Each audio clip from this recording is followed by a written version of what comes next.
Students, तो हम science का लेसन नंबर 5 पढ़ रहे थे, दैनिक जीवन में रसायन।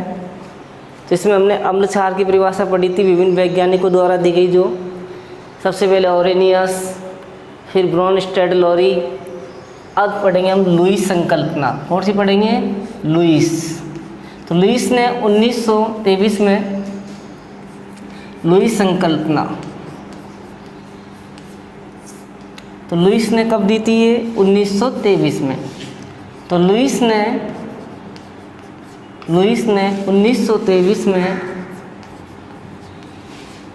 अम्ल क्षार की परिभाषा दी। अम्ल व क्षार की परिभाषा दी।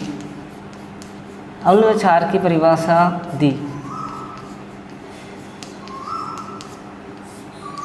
तो देखिए, लुईस के अनुसार अम्ल क्षार पढ़ रहे हैं हम, ओरेनियस के अनुसार पढ़ लिया, ब्रोनस्टेड लोरी के अनुसार पढ़ लिया। अब लुईस ने 1923 में अम्ल व क्षार की परिभाषा दी। इसके अनुसार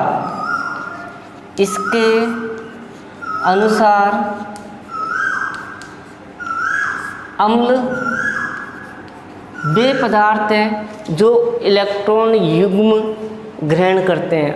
क्या करते हैं? इलेक्ट्रॉन युग्म ग्रहण करते हैं। इसके अनुसार अम्ल वे पदार्थ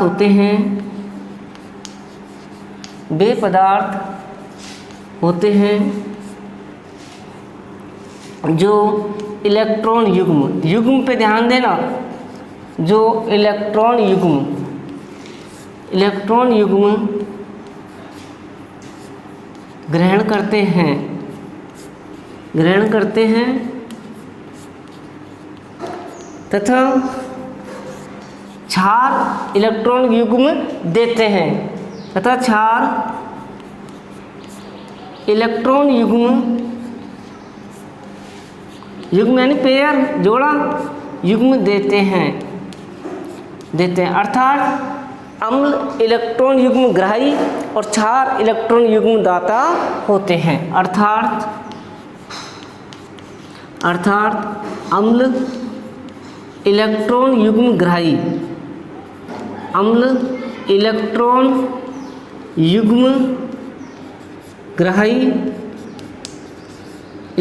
ग्राही व क्षार इलेक्ट्रॉन युग्म दाता होते हैं। इलेक्ट्रॉन युग्म दाता होते हैं। तो आपसे पूछे कि लुईस के अनुसार अम्ल क्षार को समझाइए, तो लुईस ने 1923 में अम्ल क्षार की परिभाषा दी, जिसके अनुसार अम्ल तो होते हैं इलेक्ट्रॉन युग्म ग्राही, मतलब इलेक्ट्रॉन युग्म ग्रहण करते हैं, और क्षार इलेक्ट्रॉन युग्म देते हैं, मतलब दाता होते हैं। क्या होते हैं? दाता।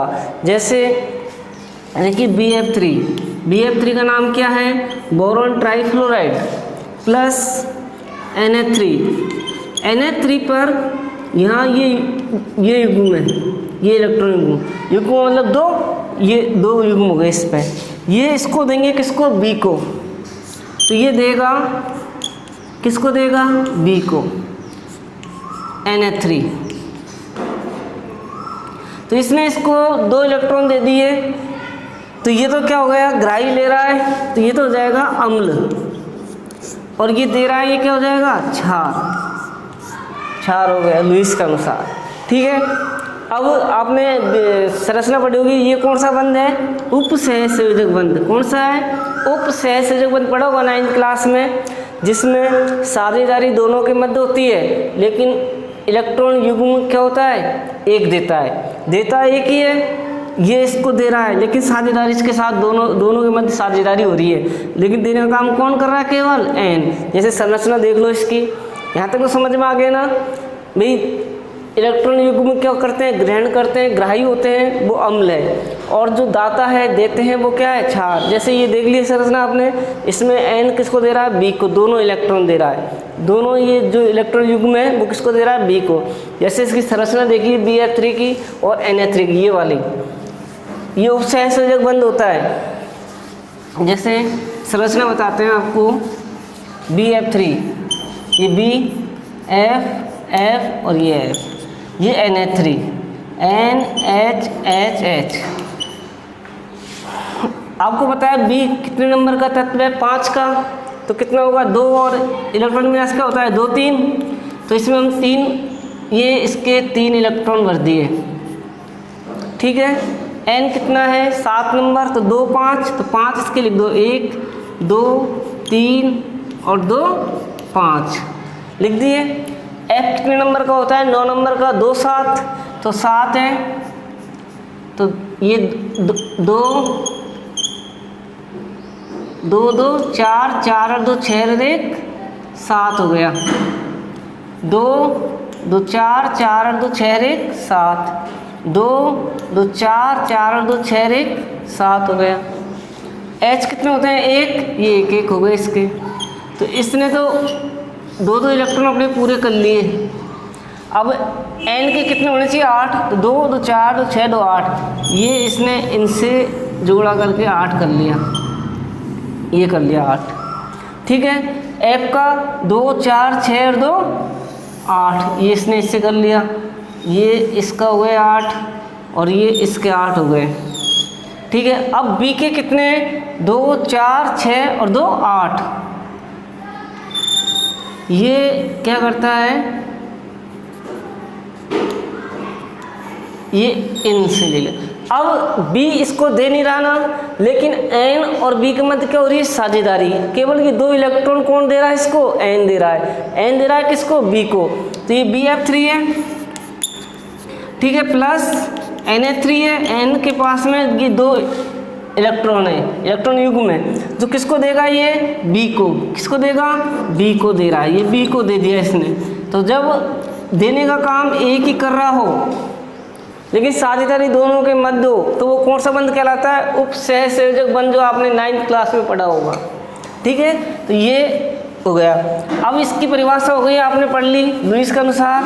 और भी होते हैं, ये क्या होते हैं लुईस अम्ल और लुईस क्षार, इनको कहते हैं लुईस अम्ल। आपसे पूछे लुईस अम्ल कौन से हैं और लुईस क्षार कौन से, इनको छांटिए। लुईस क्षार तो जैसे दे दिए इसमें Mg+2 Na+Cl-, ठीक है, Ag+3 ये दे दिए, BF3 NH3 ऐसे दे दिए। तो इनमें कौन से अम्ल कौन से क्षार हैं, तो लुईस अम्ल कौन से होते हैं, ये जो अम्ल है वो सामान्यतः धनायन होते हैं। कौन से होते हैं धनायन, ये वाले सामान्यतः धनायन, या जिनके अष्टक कैसे हो अपूर्ण, ये वाला अपूर्ण था इसका अष्टक Na+, Ag+3 या BF3, जिनके अष्टक अपूर्ण हो। ये लुईस क्षार सामान्यतः ऋणायन या जिनके अष्टक क्या हो पूर्ण, जैसे Cl- NH3, जिनके अष्टक क्या हो पूर्ण हो, ये होते हैं लुईस क्षार। तो ये आपकी तीनों की परिभाषा हो गई। अब हम पढ़ेंगे अम्ल क्षार के गुण। क्या पढ़ेंगे, अम्ल क्षार के गुण। इसमें से एक क्वेश्चन हर साल आ रहा है 2 नंबर का, अम्ल व क्षार के गुण। 4-5 गुण हैं, फिर उपयोग पढ़ेंगे इनके। पहले गुण, अम्ल क्षार के गुण। देखिए अम्ल क्षार के गुण कौन कौन से हैं। सबसे पहला गुण यह है कि अम्ल, पहला गुण क्या है, अम्ल नीले लिटमस को लाल करता है। अम्ल नीले लिटमस को, नीले लिटमस को, अम्ल नीले लिटमस को लाल करता है, लाल करता है, जबकि क्षार लाल लिटमस को नीला करता है। जबकि क्षार लाल लिटमस को नीला करता है। पहला गुण, क्षार लाल लिटमस को नीला करता है। कैसा करता है, नीला। तो ये तो पहला गुण हो गया, अम्ल नीले लिटमस को लाल करता है जबकि क्षार लाल लिटमस को नीला करता है। गुण है ये अम्ल क्षार की, पहला गुण। दूसरा, अम्ल व क्षार का जलीय विलयन विद्युत का क्या होता है, सुचालक। अम्ल व क्षार का जलीय विलयन, अम्ल व क्षार का जलीय विलयन, अम्ल व क्षार का जलीय विलयन विद्युत का क्या होता है, विद्युत का सुचालक होता है। क्या होता है? सुचालक, सुचालक होता है। ये दूसरा गुण है। अम्ल क्षार विद्युत का जलीय विलयन विद्युत का क्या होता है? सुचालक। तीसरा, अम्ल और क्षार आपस में क्रिया द्वारा अपने गुणों को नष्ट करके क्या बनाते हैं? लवण और जल। अम्ल क्षार क्रिया करके, अम्ल व क्षार क्रिया करके अपने गुणों को नष्ट कर, क्रिया करके अपने गुणों को नष्ट कर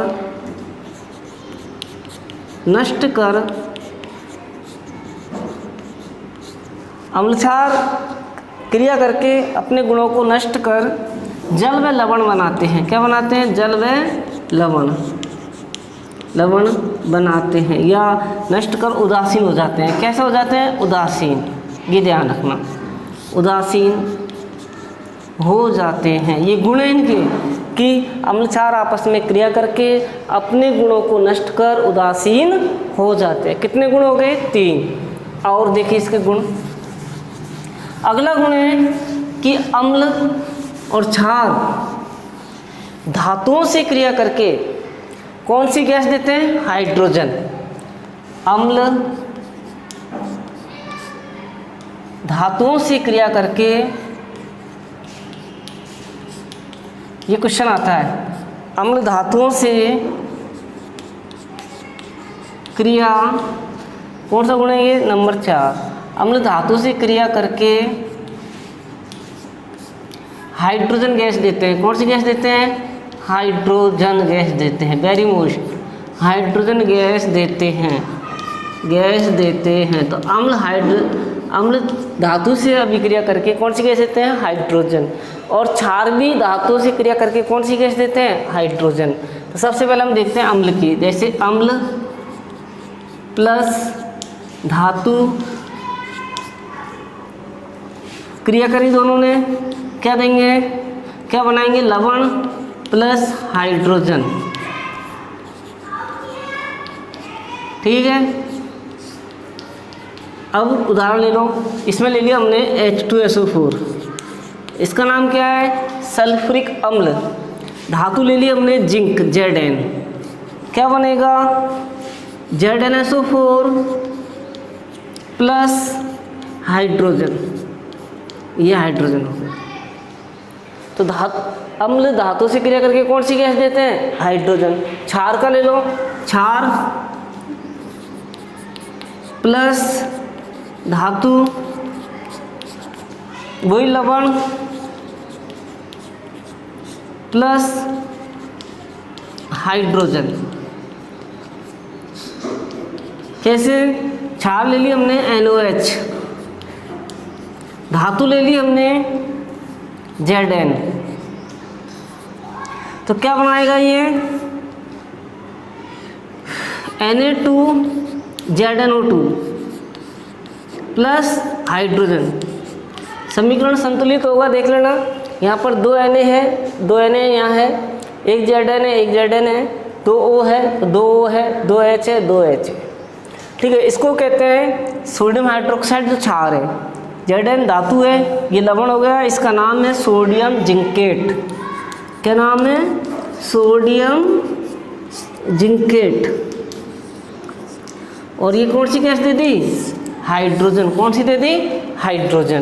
तो यहाँ से क्वेश्चन क्या आता है वो देखिए। क्वेश्चन आता है कि अम्ल की धातु से क्रिया करके या धातु द्वारा हाइड्रोजन गैस देने का नामांकित चित्र बनाइए। तो वो चित्र पूछा जाता है। तो वो चित्र देखिए। सबसे पहले डायग्राम कैसे बनाते हैं। सीधा 2 नंबर का आता है कि हाइड्रोजन गैस धातु से अम्लों की धातु से क्रिया करके हाइड्रोजन गैस का नामांकित चित्र बनाइए।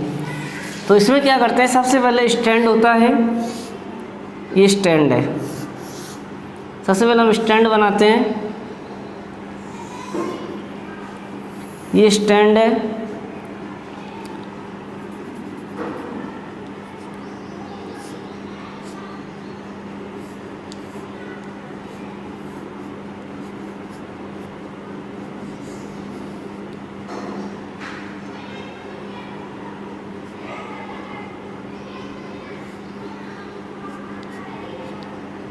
यहाँ से क्या है, एक परख नली जुड़ी हुई है। ये परख नली है, इस परख नली लो, ठीक है। अब ये तो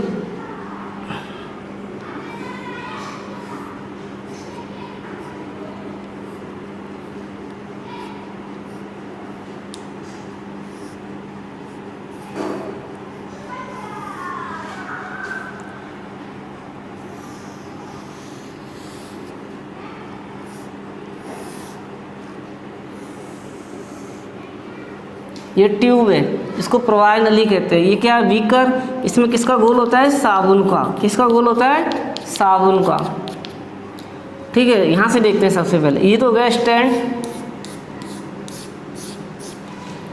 इसको कह दो स्टैंड। ये हो गई आपके परख नली, ठीक है। अब इसमें हमने क्या ले लिया, जिंक। जिंक का चूर्ण। किसका चूर्ण है ये, जिंक का चूर्ण। इसमें डाल दिया हमने सल्फ्यूरिक अम्ल। क्या डाल दिया, सल्फ्यूरिक H2SO4। अब डाला तो कौन क्या निकलेगी इसमें से, ये हाइड्रोजन गैस। क्या निकलेगी, हाइड्रोजन गैस। यहाँ से निकलती हुई ये इसमें जाएगी। ये गैस है, ये गैस बाहर आ रही है। अब इस गैस के पास में हम क्या करते हैं, एक जलती हुई मोमबत्ती ले जाते हैं। ये क्या है, मोमबत्ती। इसको ले जाते हैं तो ये पट की ध्वनि के साथ जलती है। किसके साथ जलती है, पट की ध्वनि के साथ हाइड्रोजन गैस का दहन। पट की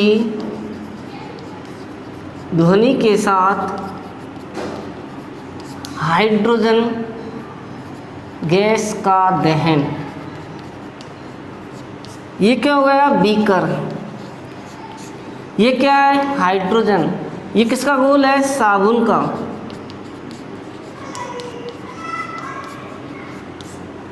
ये बन गया। ये क्या है, प्रवाह नली, जिससे होकर हाइड्रोजन जा रही है।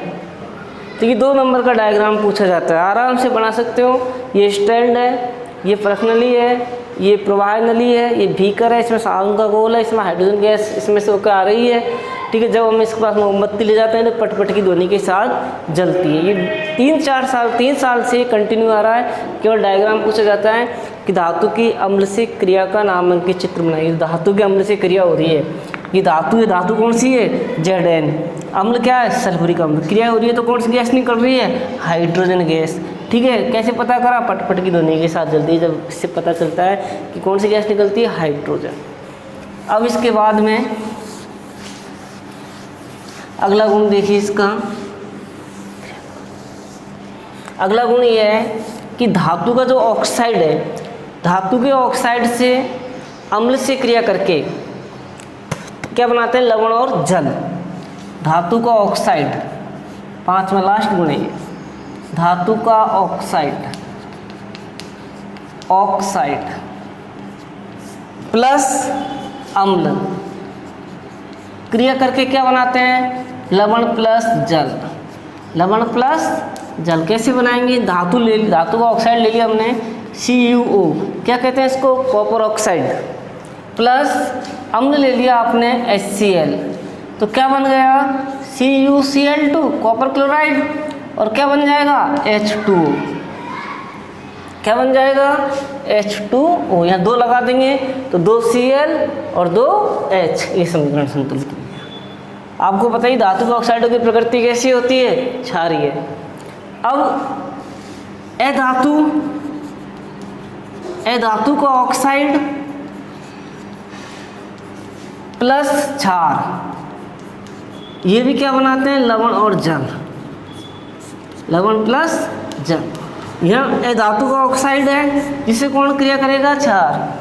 अधातु का ऑक्साइड ले लिया हमने CO2, कार्बन डाइऑक्साइड, अधातु होती है कार्बन, प्लस क्षार जिसमें ले लेते हैं हम CaOH का होल 2, इसको कहते हैं कैल्शियम हाइड्रोक्साइड। तो क्या बनेगा, CaCO3, CaCO3 मतलब कैल्शियम कार्बोनेट प्लस H2O, ये दो H हो गए और एक 2 और एक 4 हो गए, तो 3 और 1 4, ये इसके क्या हो गए, गुण। तो आपको इसमें से 2 क्वेश्चन दिए जा रहे हैं जिनको आप फेयर कॉपी में करोगे, आपके गुण कंप्लीट हो गए। इससे अगली क्लास में हम अम्ल क्षार के उपयोग पढ़ेंगे। तो क्वेश्चन नंबर 1, लुईस के अनुसार अम्ल क्षार को परिभाषित कीजिए। लुईस के अनुसार अम्ल क्षार की परिभाषा लिखिए। लुईस के अनुसार अम्ल क्षार की परिभाषा लिखिए। अम्ल व क्षार की परिभाषा लिखिए। परिभाषा लिखिए। ठीक है। क्वेश्चन नंबर 2, धातु की अम्ल से क्रिया का नामांकित चित्र बनाइए। धातु की अम्ल से क्रिया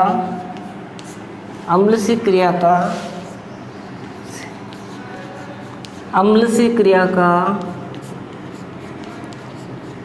नामांकित चित्र बनाइए। चित्र बनाइए। वेरी मोस्ट है, 3 साल से आ रहा है, इस साल भी आ सकता है। ये 2 क्वेश्चन आपको फेयर कॉपी में करना है।